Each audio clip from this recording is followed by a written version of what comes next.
मुश्किल के दौर में हर कोई बहाने की चादर ओढ़ लेता है, पर जो हारी हुई बाजी पलट दे वही असली शेर होता है। शेर जंगल का राजा होता है, ये बात सबको पता है, लेकिन उसे जंगल का राजा बनाया किसने, ये बात किसी को नहीं पता। शेर से भी ज्यादा बड़ा होता है हाथी, शेर से भी ज्यादा गति से दौड़ सकता है चीता, शेर से भी ज्यादा चालाक होती है लोमड़ी। शेर बाज की तरह आसमान की ऊंचाई नहीं छू सकता, न तेज है, न ताकतवर है, न चालाक है ये शेर, फिर कैसे ये जंगल का राजा कहलाता है। शेर अपनी सोच की वजह से जंगल का राजा है। एक कहावत है, शेर खुद अपनी ताकत से राजा कहलाता है, जंगल में कभी चुनाव नहीं होते। शेर खुद से 10 गुना बड़े और ताकतवर हाथी को मार गिराता है। हाथी की ताकत जानते हुए भी शेर की सोच उससे कहती है कि मैं हाथी को मार सकता हूँ, और दूसरी तरफ हाथी ताकतवर और बड़ा होने के बावजूद शेर को देखकर ये सोचता है कि मैं इसका मुकाबला नहीं कर पाऊंगा। जंगल में शेर से ज्यादा ताकतवर जानवर मौजूद होते हैं, लेकिन फिर भी शेर ही राजा होता है, क्योंकि शेर अपने कॉन्फिडेंस और लड़ने के एटीट्यूड की वजह से जंगल पर राज करता है, और बाकी जानवर खुद को कमजोर और शेर को ताकतवर समझने की वजह से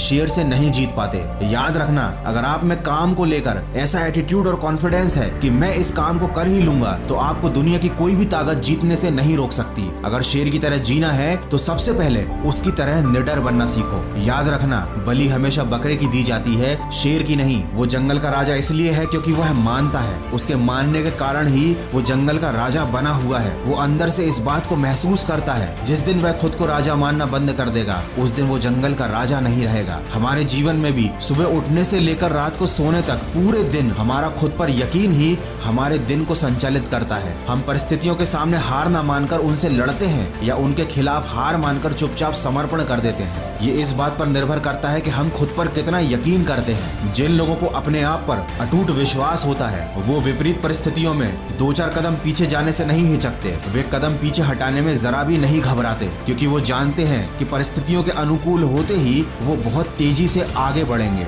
दोस्तों, शेर शिकार का कर्म करता है और उसे फल में मिलता है भोजन, लेकिन वो फल के लालच में कर्म नहीं करता, उसे कर्म करने में मजा आता है। शेर को शिकार करने में मजा आता है, तभी तो वो किसी और के द्वारा मारा गया जानवर नहीं खाता। यही बात आप पर भी लागू होती है। अगर आपको कर्म करने में मजा आने लगा तो आपको फल अपने आप ही मिल जाएगा। अधिकतर लोग केवल फल के लालच में उसके पीछे भागते रहते हैं, सफलता के पीछे, पैसों के पीछे, प्रसिद्धि के पीछे भागते रहते हैं, लेकिन असली सफलता उनको मिलती है जिन्हें सफलता प्राप्त करने के लिए किए जाने वाले जरूरी काम करने में मजा आने लगता है। दोस्तों, ये बात तो आप सब जानते हैं कि झुंड में शिकार कुत्ते करते हैं, शेर केवल अकेला ही काफी होता है। इससे हमें ये सीखने को मिलता है कि अकेले जीना और अकेले चलना सीख लो। जो भीड़ में चलते हैं वो भीड़ में ही खोकर रह जाते हैं। तो शेर के जीवन से हम 3 बातें सीख सकते हैं। पहला तो हमेशा अपने आप को विनर समझो, हमेशा खुद के ऊपर पूरा विश्वास रखो। दूसरी बात, अपने कर्म या अपने काम को मजे के साथ करो। अगर आपका अपने काम में ही मन नहीं लगता तो सफलता मिलना तो बहुत दूर की बात है। गीता में भी कहा गया है, कर्म करो, फल की आशा मत रखो। और तीसरी बात, अपनी सफलता की राह पर अकेले चलना सीख लो, किसी के सहारे की उम्मीद मत करो। किसी ने क्या खूब कहा है,